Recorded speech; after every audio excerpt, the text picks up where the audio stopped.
y el propio Huntington, digamos, respecto a los términos, ¿no es verdad? Rivero dice, política y lenguaje están en profunda relación.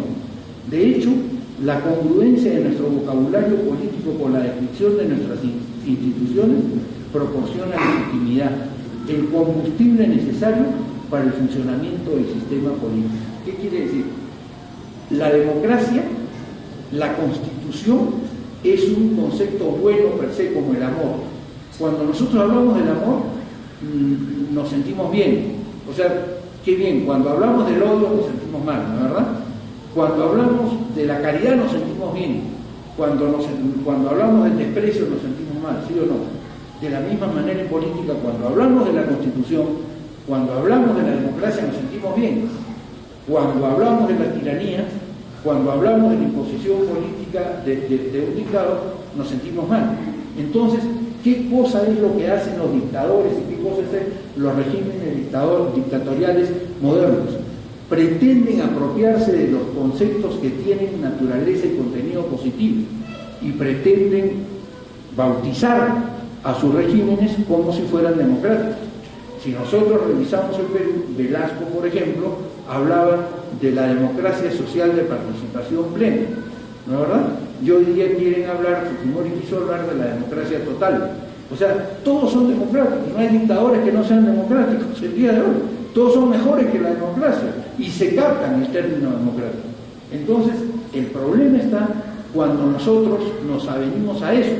Y por eso Giovanni Sartori, en su libro de la teoría de la democracia, dice lo siguiente. Aunque la discusión no verse sobre las palabras, se desarrolla por medio de palabras. Las palabras son inseparables de lo que se discute. Si las ideas tienen consecuencias, también deben de tenerlas las palabras, pues la idea es la mano cuyo guante es la palabra.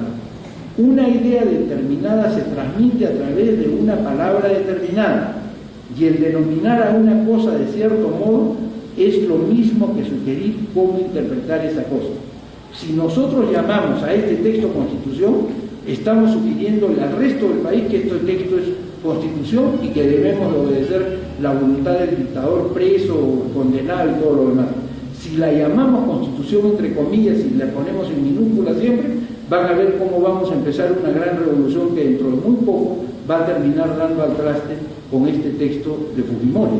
Yo lo hago incluso en todos mis escritos como abogado y por supuesto en todos mis tratados y en todos los libros que yo escribo y en todos los ensayos que pergeño, ¿no es verdad? Las palabras no son solo anteojeras, dice Sartori, que nos conduzcan a ver esto y no lo otro, a mirar aquí y no allá. Las palabras conforman también el pensamiento.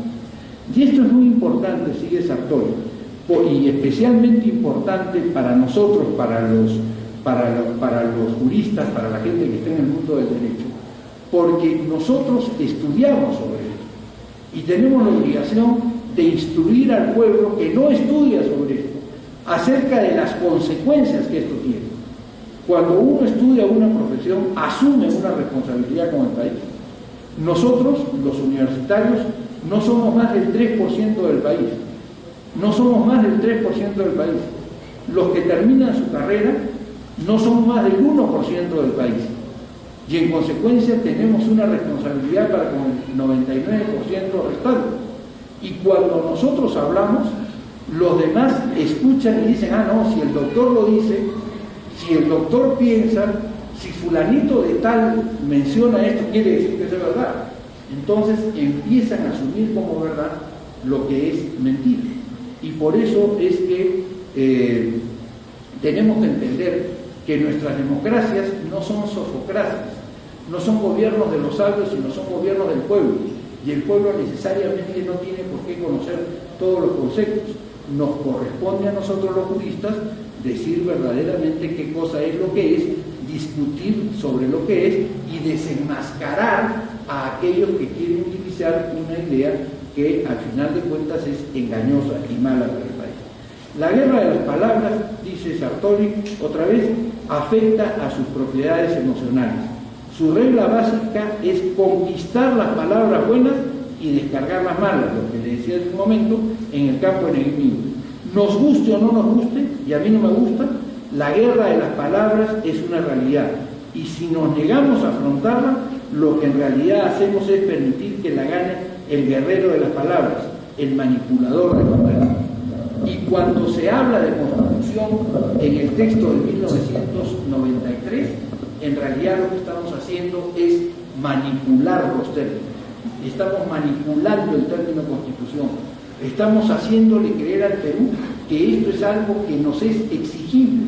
Y yo pregunto, si entrara ahora aquí a la Municipalidad de Huánuco una banda de ladrones con su metralleta y nos dijera a todos nosotros, pongan en ese ECA que está atrás un número de cuenta corriente, y todos ustedes a partir del día de hoy se van a salir de aquí, se van a ir a un banco y van a depositar 20 soles en esta cuenta corriente. Y como no lo depositen, yo voy a ir y voy a mandar a su mamá, a su papá, a sus hermanos, a sus enamorados, a los que fueran. Ustedes lo que van a hacer posiblemente es ir y poner sus 20 soles, porque van a tener miedo que si no ponen los 20 soles, efectivamente, estos ladrones les hagan todo este daño, ¿no? ¿Verdad? Y van a seguir poniendo 20 soles mientras estos tipos estén ahí dando vueltas. Es lo normal. Ustedes van a obedecer por la fuerza, no van a obedecer por la convicción. Y entonces recurrimos a Jean-Jacques Rousseau, que nos dice, la fuerza, dice, es una potencia física, y no veo qué moralidad pueda resultar de sus efectos. Ceder a la fuerza es un acto de necesidad, que es el acto de necesidad que nosotros tendríamos en ir a ponerle 20 soles a estos ladrones todos los días, porque si no, nos matan a nuestros seres queridos. Es un acto de necesidad, no es un acto de voluntad. Cuando más, dice Rousseau, puede ser un acto de prudencia. ¿En qué sentido podrá ser un deber? ¿En qué sentido un acto de fuerza puede ser un deber para nosotros? En ninguno. Si es preciso obedecer por fuerza, no es necesario obedecer por deber. Y si la fuerza desaparece, la obligación no existe. Resulta por consiguiente que la palabra derecho no añade nada a la fuerza, ni significa aquí nada en absoluto. Y eso es lo que pasa con la Constitución. A estos fascinerosos que vinieron a pedir 20 soles todos los días, ya los detuvimos, ya los mandamos a la cárcel, ya están 25 años presos, ya no tienen cómo hacernos daño. Y sin embargo, nosotros seguimos poniendo 20 soles de credibilidad política todos los días en su alcancía, porque seguimos cumpliendo, entre comillas, la Constitución de Fútbol. ¿Se dan ustedes cuenta de lo absurdo?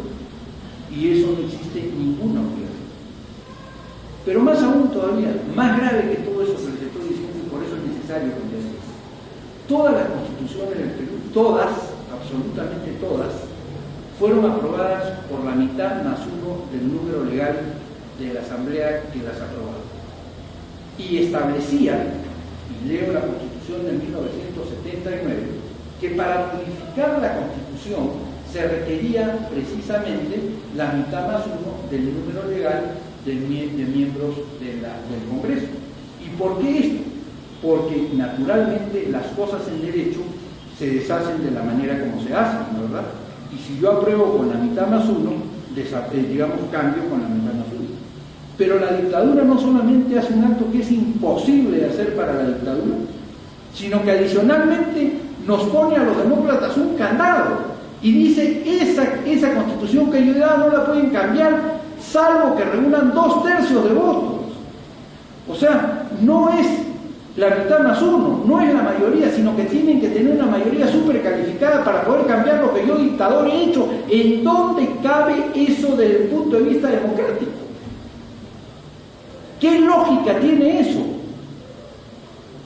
¿Por qué los peruanos no salimos a protestar decididamente sobre ese asunto? ¿Por qué los profesores de Derecho Constitucional todavía siguen siendo adocenados por este criterio? Todos reconocen el origen ilegítimo de la Constitución. Esto es como si, por ejemplo, hubiese una carrera de 100 metros, ¿no es verdad? Y le dijéramos a uno de los corredores, tú vas a tener una ventaja de 35 metros. ¿A ustedes les parecería eso justo? Supongamos que la Constitución está bien dada. Para cambiarla, ese que dio la Constitución tiene 35 metros de ventaja sobre los de atrás. ¿Sería una carrera justa? ¿No tendríamos que cambiar los presupuestos de esa carrera para establecer que todos parten de la misma línea? Y que gana el que llega primero independientemente de si tiene o no tiene ventaja, porque no tiene que tener ventaja. Bueno, entonces lo que nosotros hemos planteado, un grupo bueno, no es un grupo, es un conjunto muy grande de más de 115.000 ciudadanos, es que el Congreso de la República proceda a modificar primero el artículo 206 de ese texto que Fujimori se dio, y que establezca que las reformas a la Constitución se hacen con la mitad más uno del número de miembros. Es decir, pongámonos todos iguales. ¿Por qué vamos, después de la dictadura todavía, a obedecer a Fujimori con 2/3, dándole 1/3 de ventaja? Es decir, realmente es una locura, ¿no es verdad?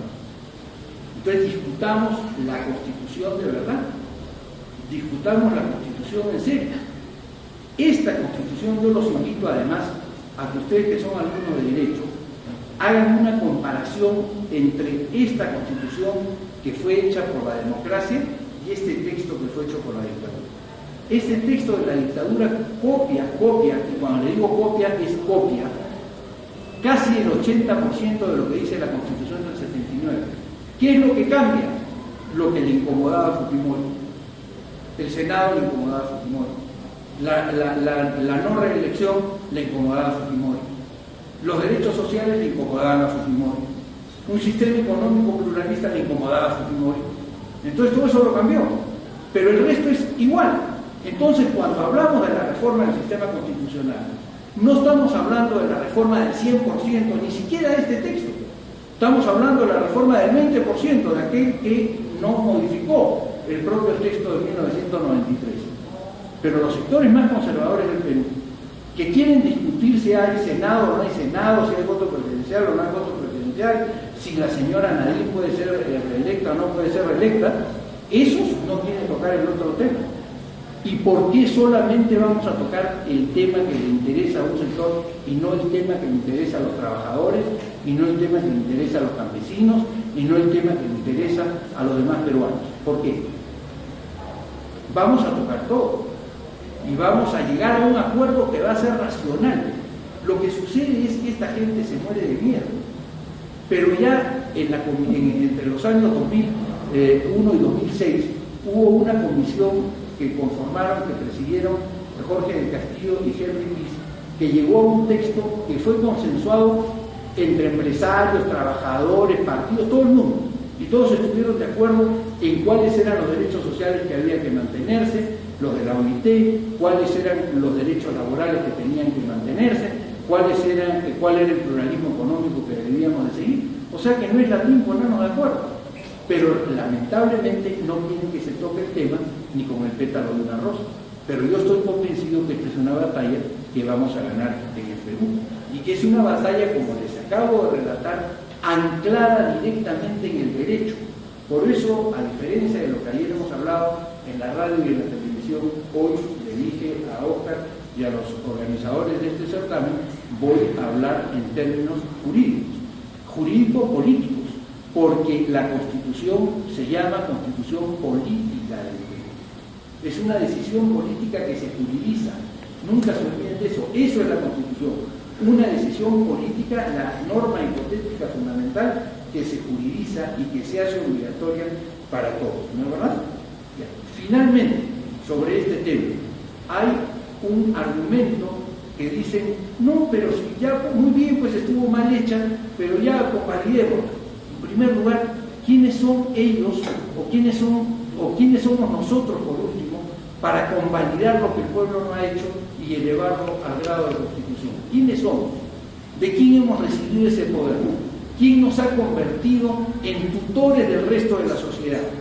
¿Por qué en una democracia tenemos que aceptar que quienes tienen los medios de comunicación o quienes tienen las posibilidades de influir más sobre la opinión pública a través de la repetición constante de sus conceptos, puedan decidir qué cosa es lo que va dentro del pacto convencional fundamental? ¿Por qué?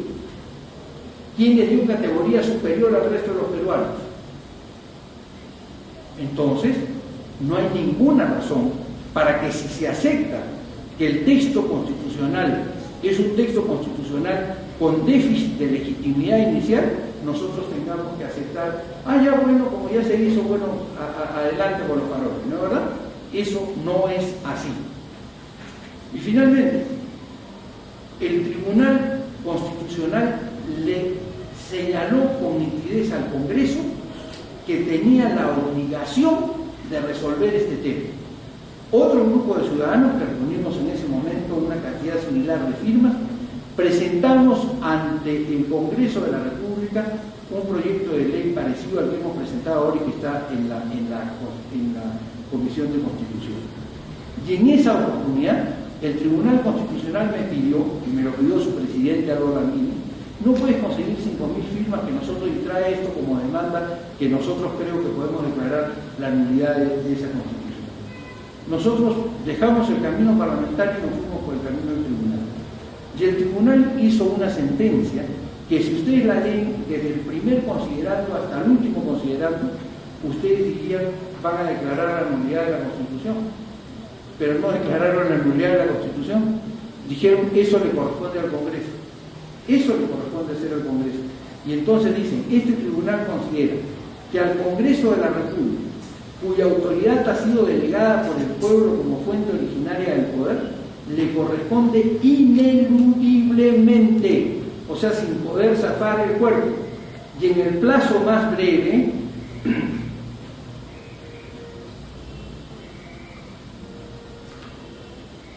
la responsabilidad de determinar, de consolidar de manera definitiva el proceso de reinstitucionalización democrática. Muy bien. Este es un mandato que el Congreso recibió en el año 2004 o comienzo del 2005, ya no recuerdo exactamente la fecha. Pero en todo caso hace 8 o 9 años y todavía no lo ha hecho. Lo que nosotros estamos haciendo es consiguiendo, logrando, pidiendo que el Congreso se aboque a esta obligación que tiene. ¿Está claro? Y por eso es que estamos en esta cuestión que tiene raíces jurídicas y políticas profundas para el Perú. Y yo les pido a ustedes como jóvenes que se organicen, que entiendan que la participación en la vida pública es esencial para que el Perú progrese, que un país del primer mundo, como aspiramos a ser, necesita una constitución del primer mundo, no necesita una constitución hecha por sátrapas que es propia del cuarto mundo, y además por una consideración ética. Vamos hacia adelante con fundamentos éticos sólidos. Nadie dice que hay que regresar hacia atrás, hacia 1979 e instalarnos ahí. Lo que decimos es que a partir de una base ética, que sí fue la Constitución del 79, miremos hacia el futuro, veamos hacia adelante, cambiemos para mejor, incorporemos lo más propio que hay en la sociedad. Eso sí tenemos que hacer, pero no podemos hacerle el homenaje a estos cacos que se robaron todo lo que pudieron en el Perú, de todavía seguir con su voluntad. Fíjense ustedes, para que vean el tema ético que está en la base. Muchos de los que impulsaron o estuvieron en el Congreso o participaron en el Congreso o fueron ministros cuando esto se dio o fueron los generales que le daban la fuerza a Fujimori para sostenerse en el poder, muchos de estos, cuando ustedes quieran ir a verlos a Lima, tienen que bajarse en la avenida Bancaria. Y ahí caminan 2 cuadritas y llegan a San Jorge. Y ahí van a ver a varios de estos que hicieron el texto del 93. Como ahí no están todos, se toman su micro y se van a Lurigancho. Ahí hay 2 penales, ¿no es verdad? Castro y San Juan de Lurigancho. Muy bien. Ahí van a ver a otro grupito. Y como ahí no están todos, se van ustedes por la carretera central hacia el Fundo Barbadillo y se encuentran con el mentor del texto, con él, y luego otro micro y se van a la base naval del Callao y se encuentran con el que hizo, al final de cuentas, el texto de 1993 como dice. ¿Qué diferencia de cuando ustedes quieren ver quiénes hicieron la Constitución del 79? Los que todavía viven de esta Constitución, ustedes lo pueden encontrar en calles y plazas mirándole a los ojos a todos los peruanos y con orgullo por haber participado en el proceso político del país. Ustedes pueden recordar Ustedes pueden, yo leo acá, Ernesto Alain Salvini, un hombre que ya falleció pero que está lleno de honor, Arnaldo Alvarado de Gregorio, otro hombre que fue un gran corredor de autos, etcétera, etcétera, Andrés Aramburu, Pedro Arana, que todavía vive, Luis Bedoya Reyes, Romualdo Viaggi, que ya falleció, Hugo Blanco, que puede tener las ideas que ustedes quieran, pero que es un hombre consecuente con su ideal, es un hombre que vive con pureza lo que él manifiesta, no es como otros que habla de pobreza y vive con riqueza, ¿no es verdad? El propio Roger Cáceres, que es un poco estrambótico a veces, pero que es un tipo que vive su ideal, o sea que es un tipo decente, y así sucesivamente, don Héctor Cornejo Chávez, y a los que no encuentran vivos, como a Vallarriestra y gracias a Dios todavía a Javier Díaz Canseco, a los que no encuentran vivos, los encuentran cuando ustedes van por la calle y ven Plaza Víctor Raúl Aya de la Torre, Plaza Luis Alberto Sánchez, Plaza Ramiro Crealé, Plaza Mario Pularo Ugarteche, Plaza, etc. ¿No es verdad? ¿Por qué? Porque los peruanos hemos honrado a estos que nos hicieron una constitución de verdad. Fíjense ustedes la diferencia con estos que están en los lugares, recluidos en los lugares donde están. Y sin embargo, nosotros seguimos obedeciendo esto. ¿Vamos a cambiar esto o no vamos a cambiar esto? Muy bien, entonces yo le pido que nos ayuden. Y que antes de las preguntas, Carlos, denme un favorcito. Les voy a dejar un boletín de un esfuerzo que estamos haciendo que se llama la Casa de la Constitución, que está en Lima, pero que queremos que esté en todo el país, y que precisamente empuje a esos que ofrecieron que iban a hacer el cambio constitucional, que juraron por los principios y valores de la Constitución del 79, que los empuje a que cumplan con su promesa y que no, hazme un favor, amigo, pídeme un poco para que la repartas yo lo puedo hacer, ¿ya?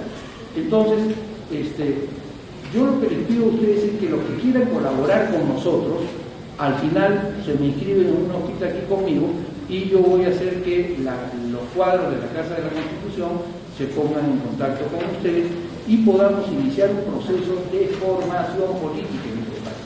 ¿Por qué pasa esto? Esto pasa porque está sucediendo en Perú una tarea de enriquecimiento de la vida pública.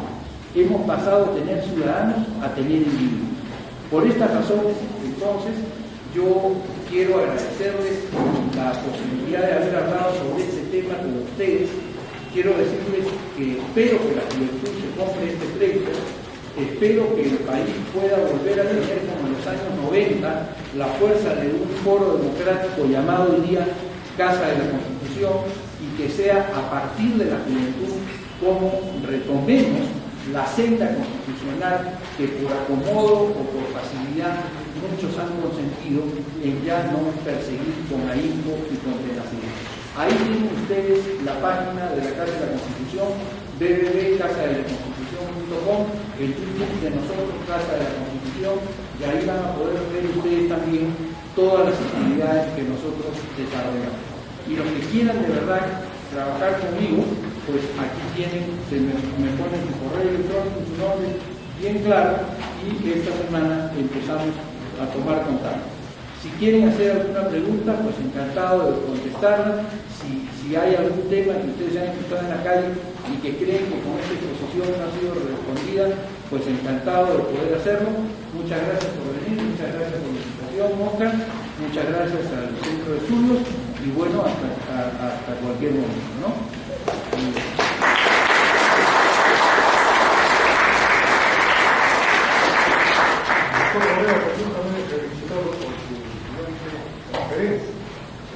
Coincidimos en algunos puntos. Es bueno que la ciudadanía pensante, las nuevas generaciones, comprendan que ya es hora de que este país haga respetar sus derechos fundamentales. No es posible que una constitución híbrida como la de 1993 siga rigiendo los destinos de este país. Y por supuesto que esos destinos no van por un buen rumbo, ni tienen objetivos esclarecidos, no van por un rumbo oscuro. Yo me pregunto cómo estos gobiernos que han pasado, ya de García, de Torero, Ollanta sigan actuando su ejercicio gubernativo, su política, dentro de los parámetros de esta nefasta constitución del señor Fujimori. ¿Por qué no rechazan? Y el Congreso, ¿cómo permite? Y la misma sociedad organizada, el partido, no dice nada. Somos un pueblo conformista, somos un pueblo cobarde, que no tenemos la capacidad de defender nuestra dignidad personal, de luchar por el futuro de nuestros hijos. ¿Qué es lo que está pasando? Bueno, Entonces, sí. Yo he leído las dos constituciones para 1979 y la actual. Es interesante, muy buena la de 1979.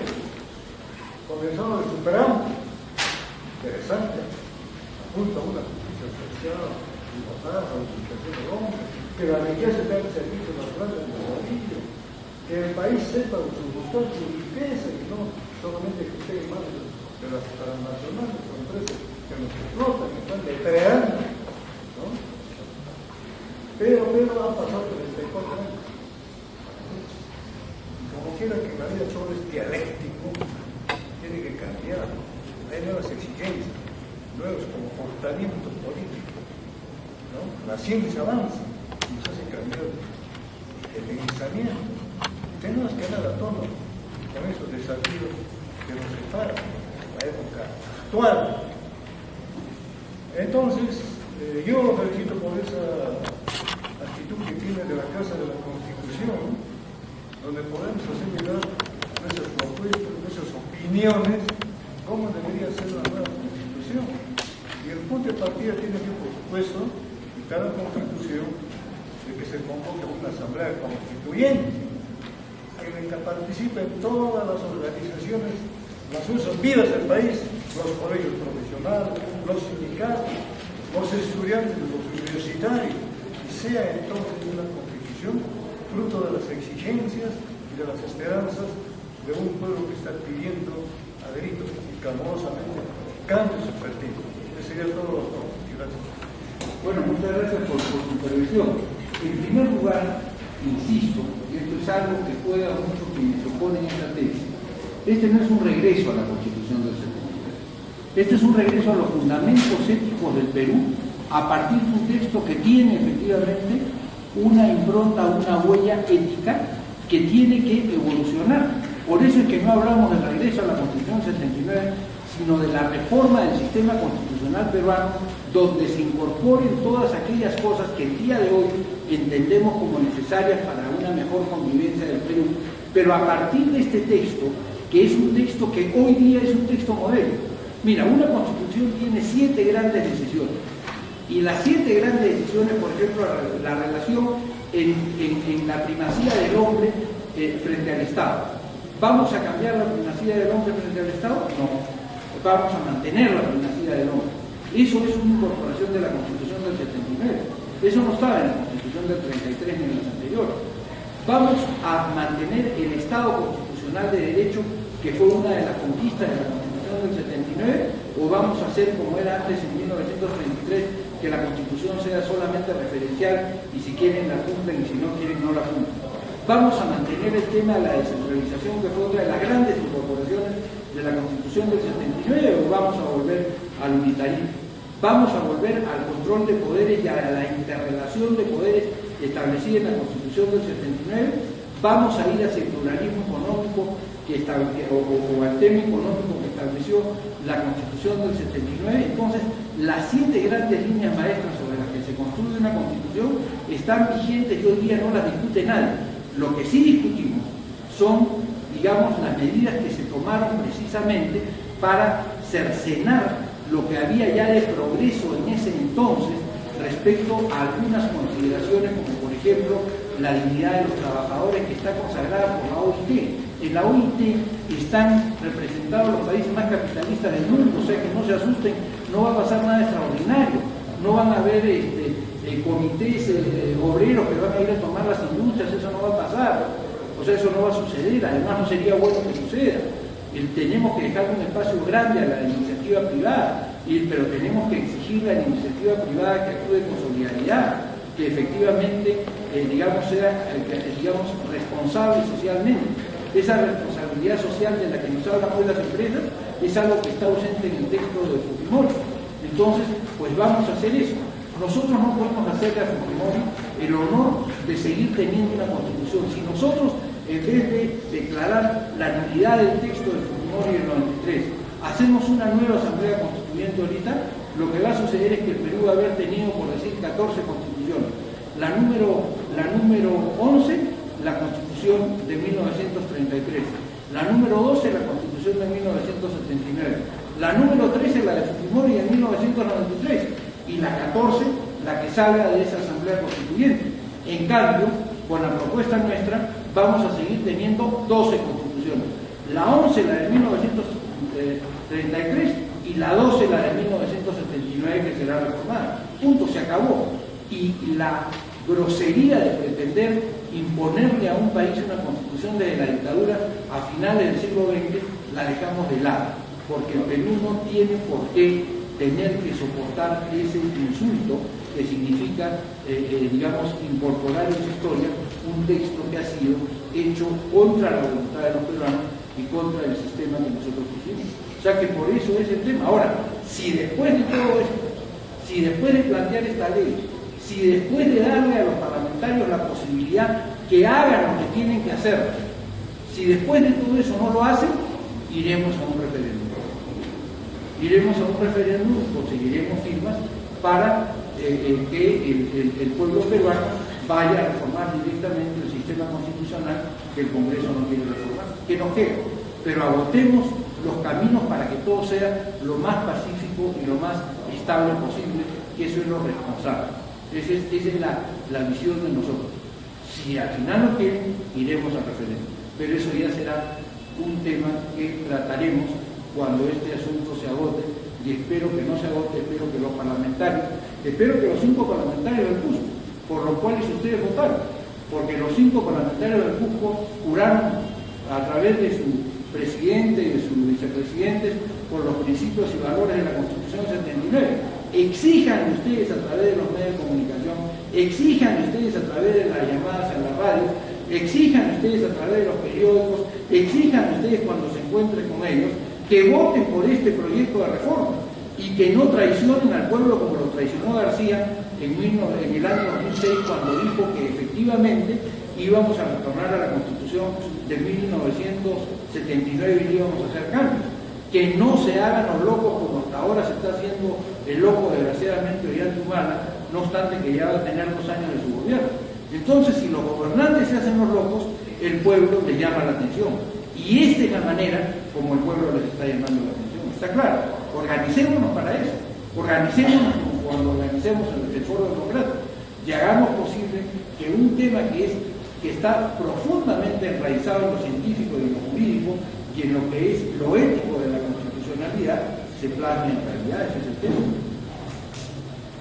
Sí. Yo quisiera saber cómo es si, por ejemplo, los presidentes que ahora se han firmado en la época de Toledo, como se firmó el Acuerdo Nacional, que simplemente iba, que se llamó solamente a un cierto sector, y ahora que cada presidente que esté ingresando tiene que ir de acuerdo con un mapa para que dirijan cómo va el país, o sea, no pueden coger tampoco las deudas que se les debe a los bonafistas, que se les debe a educación, a distintos sectores, de acuerdo por esa firma que hicieron los presidentes, y de acuerdo con lo que yo escuché es que Ollanta también firmó ese acuerdo nacional y tiene que seguir lo que se dice.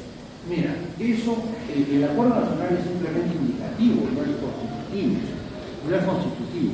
El acuerdo nacional, digamos, es un compromiso de los partidos por darle de alguna manera estabilidad a los regímenes que están en el poder, porque lo que le hace mucho daño a cualquier país, también al Perú, es una suerte de algarada permanente en donde nunca hay tranquilidad para poder gobernar. Ahora, lo que nosotros sostenemos es que así como se reconoce la deuda externa, tiene que reconocerse la deuda interna, que es el caso, por ejemplo, de los fonavistas, ¿no es verdad? Es el caso de lo que se le debe a la gente por los distintos daños que el Estado le ha cometido o por las distintas agresiones de las cuales han sido víctimas. Así como tú le pagas los créditos o las deudas que tú le tienes a los europeos, a los americanos, a los japoneses, a los canadienses, también tienes que pagarle la deuda a los peruanos. Yo personalmente propongo y he propuesto que el 15% de lo que se destina a la deuda externa se destine a pagar la deuda interna, con lo cual rápidamente terminaríamos de pagar la deuda interna. Pero eso es un tema que lo vamos a discutir cuando reabramos el debate constitucional. Hoy día no podemos discutir de eso porque no tenemos un campo donde discutir sobre eso.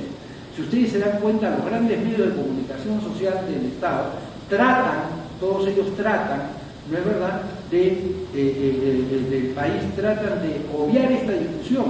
Más les importa una discusión sobre el indulto, más les importa una discusión sobre los secuestros.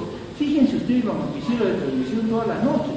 ¿Cuándo sale la gente que se preocupa por el país para decir esta es la posición que mi partido sostiene sobre tal cosa? Y yo les aseguro que no es porque no quieran los partidos, sino que es porque no quieren los medios, porque no le dan espacio. Es por eso que en la Casa de la Constitución, a partir de este miércoles al otro, todos los miércoles a las 7:30 ustedes se pueden conectar a Casa de la Constitución y ustedes van a tener un programa donde van a encontrar a 4 personas que están en la actividad pública para que les digan qué cosa es lo que están haciendo ellos con el voto que ustedes les dieron. Porque uno de los grandes problemas que se genera en la sociedad política moderna es la ruptura del circuito entre elector y elegido. Una vez que la persona sale elegida, ya tiene pocas posibilidades de comunicarse con su elector, porque en la campaña, como quiere salir elegido, le clava una cantidad de avisos publicitarios y de propaganda y cuanto hay, ¿no es verdad? Pero una vez que sale elegido, ya no invierte esa misma plata en eso, y por otro lado los medios de comunicación ya ni siquiera lo llaman solamente a aquellos que están de acuerdo con sus ideas. Entonces, nosotros en la Casa de la Constitución vamos a abrir un espacio para que, por ejemplo, qué cosa se está discutiendo el día de hoy en el Congreso, la ley de la Amazonía, por ejemplo, para que los distintos actores políticos hagan un debate en el que no sean interrumpidos por los presentadores y puedan exponer, entonces ustedes puedan saber, el partido A en el tema de la ley de la Amazonía está proponiendo esto, el de esto, ese esto y el de esto, porque lo que sucede también es que esta gente tampoco se hace mucho esfuerzo por venir a las radios y a participar y a decir lo que creen, ¿no?, en este tema. Esa es una de las tareas que nosotros tenemos que poner.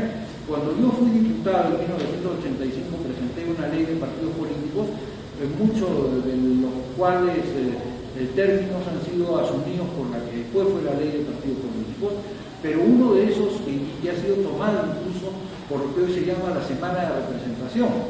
Yo sostenía la tesis y la planteé en ese proyecto de ley que una vez al mes los parlamentarios tenían que ir a cada uno de los departamentos donde habían sido elegidos y visitar por lo menos 3 provincias y conversar con la población, porque si no perdían ese contacto con el pueblo al cual representaban. Hoy día eso se ha convertido en la Semana de Representación, pero eso tiene que pasar también con los dirigentes de los partidos políticos.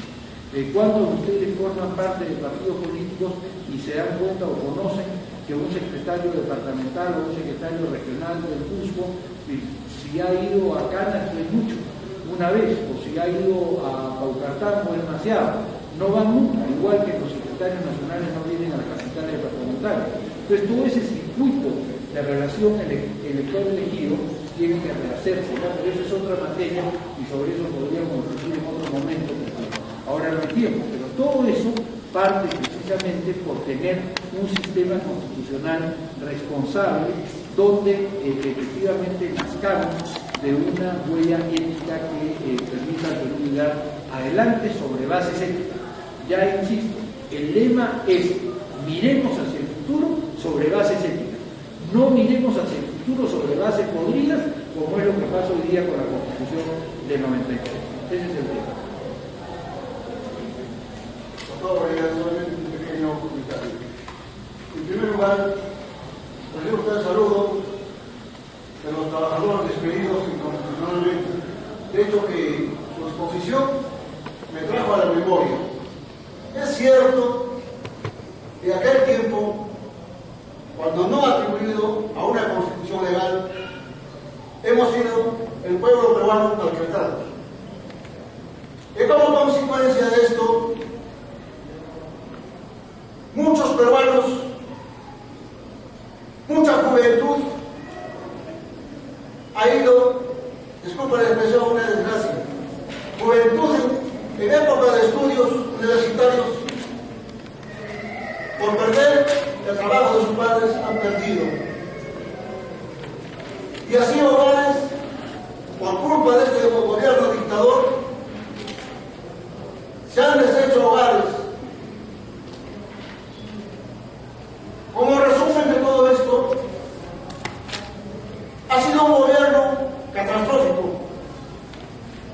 pero un pueblo unido, la juventud estudiantil, los trabajadores, podemos hacer una sola fuerza para que este proyecto se lleve a cabo.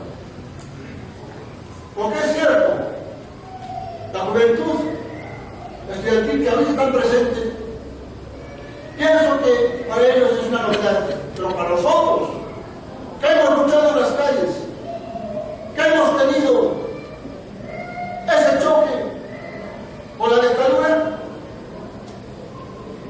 muy rápidamente nos trae a la memoria no olvidar. Diciendo esto, doctor Lorea, que este proyecto siga adelante, soy uno de los comprometidos para poder poner mi granito de arena y hacer grande. Muchas gracias.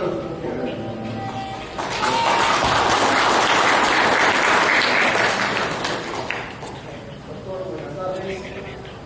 Bien, yo quiero preguntarle sobre la situación y también felicitarle por su exposición que hizo, que es muy fundamental para todos los peruanos, viendo de que así como nosotros que somos estudiantes de la carrera de Derecho, estamos, digamos, para poder aprender este tema de la reforma constitucional.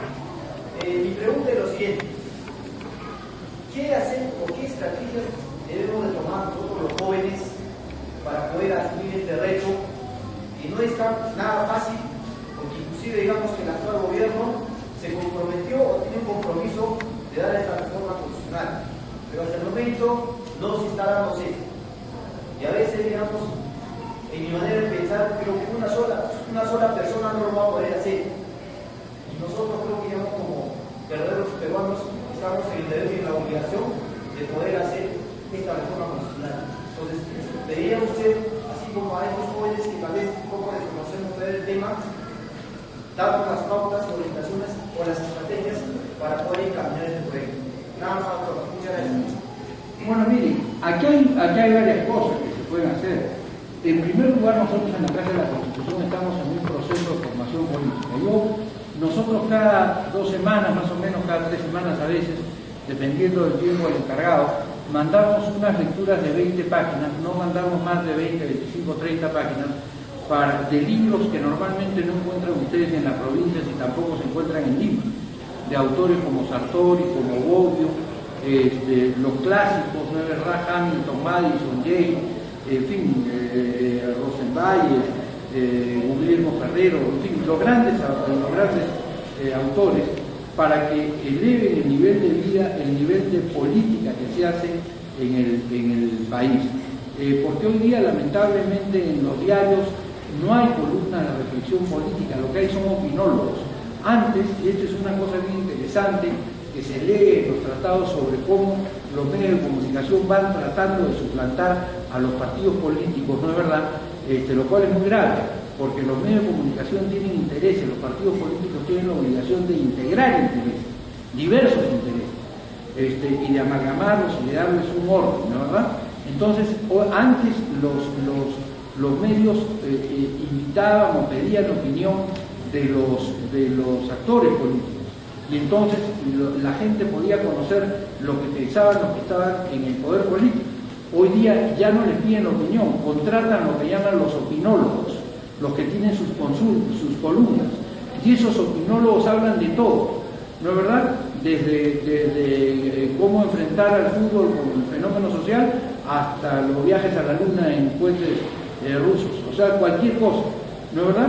Y eso, digamos, tiene que ser vencido a través de una gran preparación de la sociedad, especialmente de la élite del Perú. Ya les digo, ustedes forman parte de la, y para hablar en buen español, de la élite del Perú, la verdad, porque se dice élite, de la élite del Perú. O sea, forman parte de ese 1%. Ustedes tendrían que ser, como dice el Evangelio, la sal de la tierra y la luz del mundo. Es decir, la sal del Perú y la luz del Perú, que le den al Perú armas para que pueda tomar buenas decisiones. Pero ustedes prenden en los canales de televisión y cuántos programas de reflexión de verdad hay, y cuántos programas hay al contrario de gente que se tiene en una piscina, que se pinta de colorado, que baila, que canta. A mí me parece muy bien la diversión, me parece fundamental en un país, pero también tiene que haber un lugar para la reflexión, tiene que haber un lugar para el análisis, tiene que haber un lugar para el debate. Entonces, en la Casa de la Constitución, si ustedes se inscriben en el programa, va a llegarles cada 15 días una lectura, van a poder conectarse a los programas que hacemos los martes a las 7:30 y preguntarle a los expositores. Creo que Javier Valledestra va a estar este martes, no estoy muy seguro, en la Casa de la Constitución, y a partir del próximo miércoles vamos a tener ya los debates políticos y así vamos incrementando programas. Pero ¿qué cosa pueden hacer ustedes acá en el Cusco? Empezar a juntarse, apúntense, entramos en contacto, empiezan a convocar a gente que pueda ayudar para que se abra una Casa de la Constitución en el Cusco, para que puedan repartir estos boletines que ustedes han repartido. ¿Cuántos me quieren ayudar a repartir boletines el día de hoy? Si los repartimos y si son 20 los que me ayudan solamente o 10, a cada uno le doy 20 boletines y hemos terminado de repartir los boletines y hay por lo menos 250 ciudadanos del Cusco que van a estar enterados de qué cosa es lo que está pasando, se dan ustedes cuenta. Y así poco a poco, cuando iniciamos el foro democrático, yo me acuerdo, nos reuníamos pocas personas y cuando después de la elección de Fujimori, la elección tramposa del año 95, donde él aparece ganando la tele de Cuellar, nos reunimos en el local del foro que quedaba en la calle Colón, en Miraflores, 5 personas nomás: Rodríguez Rabanal, Fernando de la Flor, César Rodríguez Rabanal, el gran psicoanalista, Fernando de la Flor, Ángel Delgado Silva, yo y Julio Kotler. Entre los 5 nos miramos y dijimos: ¿y ahora qué hacemos? Y Kotler dijo una frase que nosotros la convertimos de inmediato en realidad. Y Kotler dijo: miren, si no involucramos a la juventud en este proyecto, estamos perdidos. Y entonces nosotros fundamos allí el foro universitario y creamos el foro universitario. Y entonces con los jóvenes de la época, con Melquiades Monzón, que es cusqueño, apulimeño vivido en el Cusco,